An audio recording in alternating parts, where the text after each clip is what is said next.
আসসালামু আলাইকুম বন্ধুরা, আজকের এই যে তদবিরটি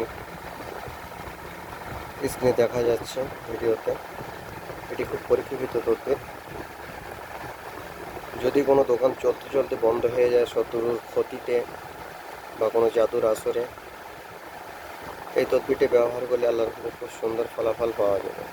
এবং বাড়িঘরে যদি জিনের কোনো অত্যাচার বা জিনের ছাদের উপরে ঢিল, এমনকি ভয় বা কোনো ছায়া কোনো কিছু যদি দেখা যায় বাড়ির ভিতরে, এই তদবিরটি ব্যবহার করলে ইনশাল্লাহ খুবই তাড়াতাড়ি অল্প সময়ের ভিতরে ব্যবহার করা যাবে।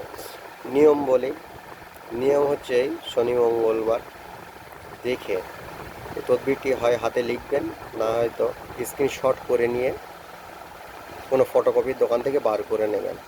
মেন যে দরজা থাকবে সেই দরজার সামনে একে আঠা দিয়ে আটকে দেবেন, কিংবা ঝুলিয়ে দিতেও পারেন। এটি করার 3 দিনের মধ্যে ইনশাল্লাহ খুবই ভালো ফল পাওয়া যাবে। আর ভিডিওটি অবশ্যই ভালো লাগলে চ্যানেলটিকে সাবস্ক্রাইব করবেন এবং কমেন্ট বক্সে জানাবেন।